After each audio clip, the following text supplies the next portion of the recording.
And welcome back, everyone, to Overtime. As we teased earlier, we do have a special guest in the house, a guest that we're so honored to have here on the interview couch with us. He's none other than Greenville's very own, proud to call our very own, Harold Myles. Harold is a Greenville native and former Mississippi State baseball player. Mississippi State baseball, obviously, full of history, and he is a part of that history in a very big way as he knocked down a racial color barrier at Mississippi State some 40 years ago to become the first African-American baseball player at Mississippi State. Harold, thanks so much for joining us and allowing us to have this opportunity to take a trip down memory lane, if you will, if that's okay. Yeah, man. Glad to have it, man. Yeah. Glad to be here. All right, for sure. Thanks I know we've had conversations before about your Mm-hmm. past over the past few years since I've had that opportunity to meet and know you, and also about your life.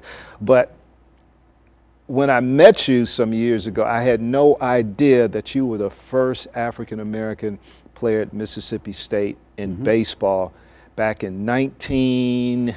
That's And right. that first season came in 1980. That's right. Yes. And this is something, as far as being a part of history, that you don't go around kind of tooting your own horn about this. No. It's just something that just kind of comes up in conversation, just kind of casually.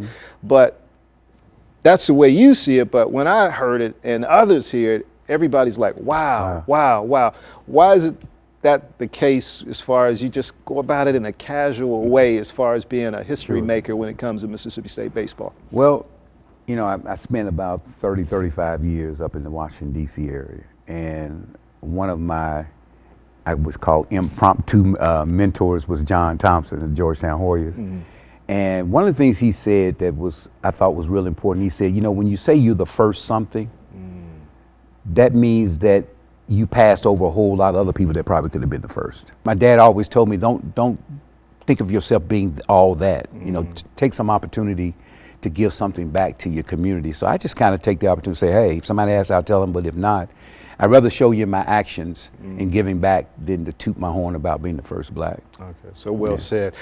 You look back at that time when you did break down the racial barrier. Did you know that you were being recruited as the, well, not necessarily recruited, but you were going into Mississippi State as the first black player? No, not at all. I didn't think of myself being the first black. I'm tell you where I really noticed it was when they started assigning us rooms and they gave me a private room. And I'm thinking, oh, this is heaven. If college baseball is like this, I can imagine what the pros is like. And that wasn't the case. It was just because I was the first black. So my teammates really felt a little bit uncomfortable, at least their parents probably felt uncomfortable. I got my first white roommate my sophomore year, which his name was Dan Zelmer, and he was from Indiana.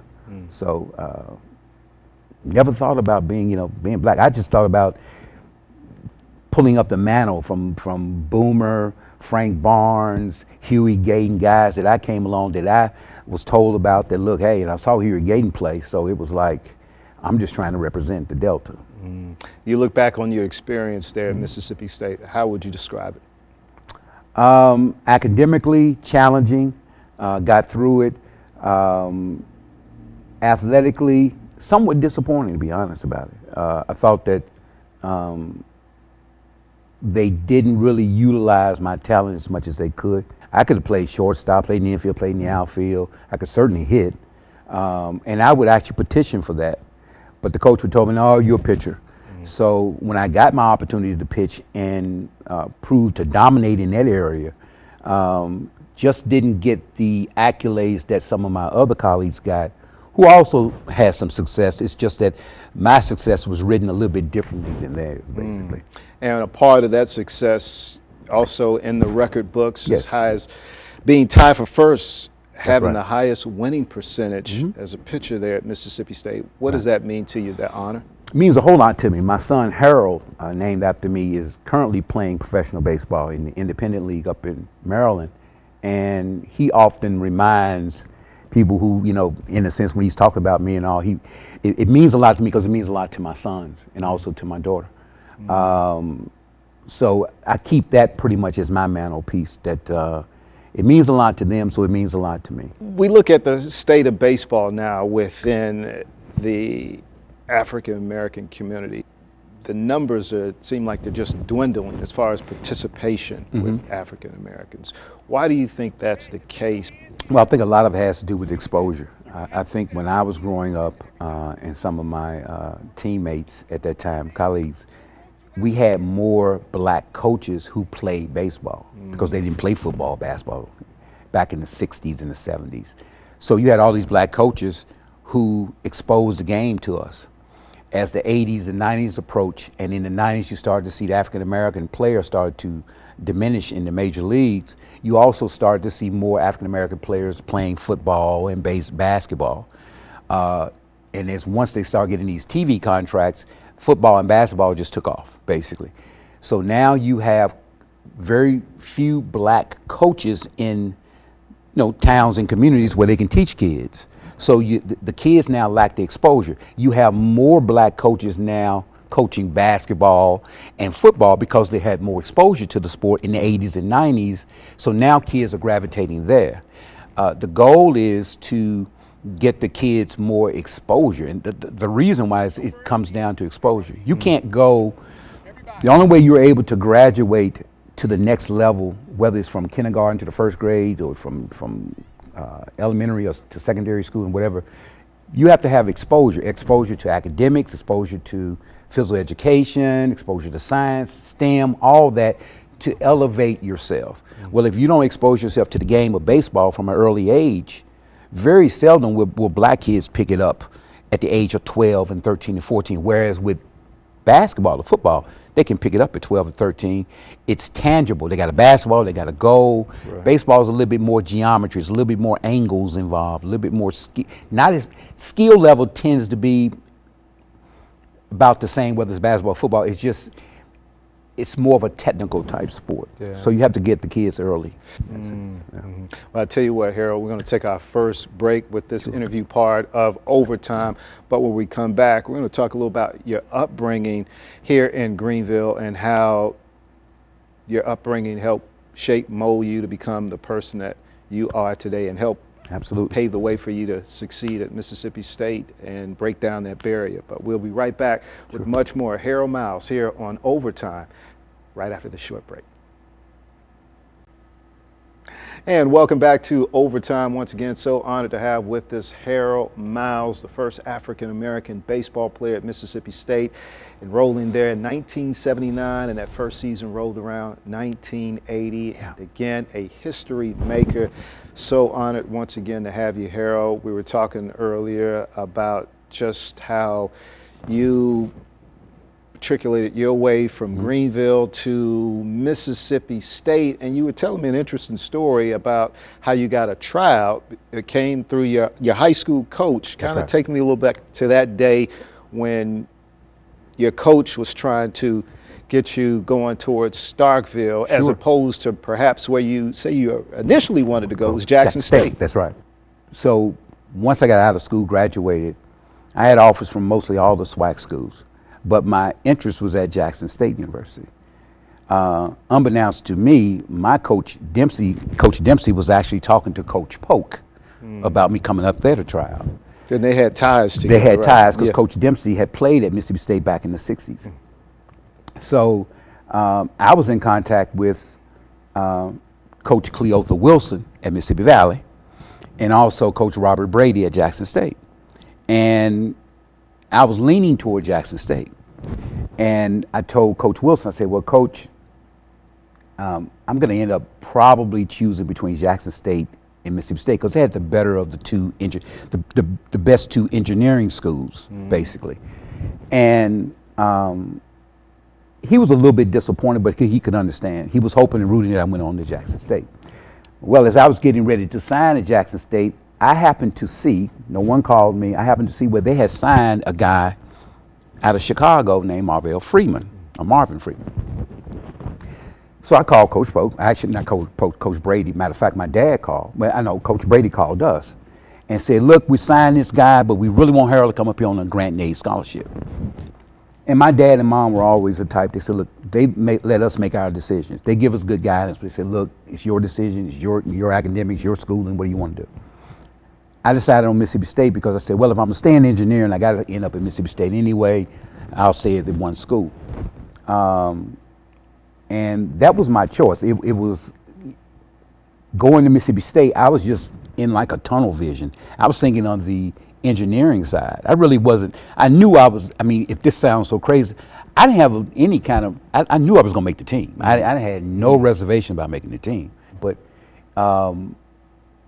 it wasn't the baseball, it was more so the academics that led me toward Mississippi State. Wow. And you mentioned too your dad. Yes. He pretty much introduced you to baseball. Absolutely. Kind of taking a little back to those T-ball days. I know you were telling me 7 years old, and that's kind of when you fell in love with the game. My dad kept me involved with the older fellows of the game and how, you know, cool Papa Bell and the Satchel Paige, Willie Mays. But my favorite player was actually Bob Gibson. So when we would travel to Chicago, we would pass through St. Louis, of course, and we would see Busch Stadium, and he made arrangements for us to go to a Busch Stadium. So all that kept me, it gave me exposure, and it kept me interested in the game. So he was very instrumental. He never missed a practice. He didn't miss a ball game. Right. Well, Harold, we're going to take our final time out, but when we come back, we're going to talk about life after baseball for Harold. We'll be right back.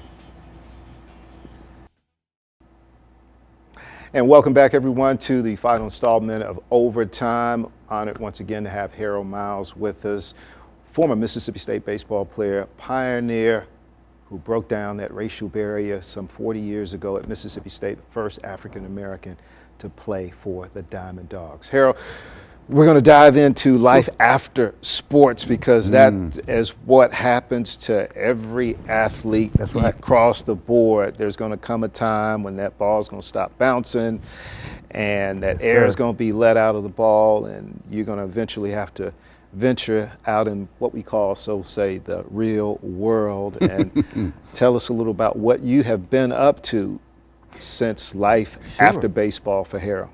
Well, after I graduated, actually moved to, stayed in Jackson, Mississippi for about a couple of years, moved to the Washington, D.C. area. I always say that's the area where I grew up, became a man, basically. And stayed there up through 2017. Was in the mortgage business for 30 years up in the D.C. area. Originating FHA, conventional VA mortgages, USDA, and got back in this area after my mom passed. But I wanted to take a break from the mortgage business and decided to venture out I wanted to stay in sales, but I wanted to do something different. So I ventured out into the account executive world in advertising. That's how I got to meet you, and worked here at the station for a while. And after working at the station, decided that I wanted to get back into the mortgage business, and started working for Hope Federal Credit Union. And then I wanted to even go further. I decided to get my independent mortgage originator's license, which was what I had when I was in DC. When I started working for Hope Credit Union, I was under their license. So once I left Hope, and now I put my license with Nexa Mortgage. We're the largest mortgage brokerage company in the country, in the world, actually. So from over the past, I guess in the last 8 months, just really been grinding and originating mortgages up in this area, up in North Mississippi, Central Mississippi, and East Mississippi. So meeting a lot of agents and talking to a lot of people. What you're doing now, any similarities as far as the way that you approach baseball to the way now that you approach a mortgage broker? I put the same tenacity into when I'm getting ready to set up a hitter that I'm trying to strike out. I put the same energy into helping first-time home buyers and move-uppers what you need to do to get the best mortgage for your particular situation and all. And you mentioned too about home ownership and your role in trying to help people get into their homes. If they're interested in trying to reach out to you to either gain some more knowledge about what you were just saying, how can they reach you? You can reach me at 662-931-4948, 662-931-4948. Text me, call me, and we'll chat. All right, that sounds good. And another part about life after baseball for you too is also spreading the game, sharing the game, sharing the knowledge that you have to this next generation that's coming up. You've established an academy here in Greenville. That's right. Fill us in on it. When I first got back, I was called really to come back to the Delta based on the exposure I received while I was in D.C. area. Throw Strikes Baseball Academy. Some of you have heard about it. I've been on Facebook Live about Throw Strike Baseball Academy. It's still live and well. We're currently working with finding the right opportunity to have the building space. We need a 35,000 square foot facility. Major League Baseball, which is trying to get more blacks involved, has promised, and I have it actually in a letter, that once I get the building, they will come in and literally turf the whole field. Wow. So we'll create a diamond, and once the kids start to see that, hey, this is a reality, we'll start to turn the tide where we'll get away from all the crimes. The biggest issue we have here in Greenville, and I'll look in the camera and tell you, we need to learn how to collaborate together. You know, some of the programs that we're going to be offering are already established. We can work together to make it more viable for the children here in the Delta. But we got to all start working together. So well said, Harold. Yeah. Mr. Myles, it's been a pleasure. The time has definitely flown by.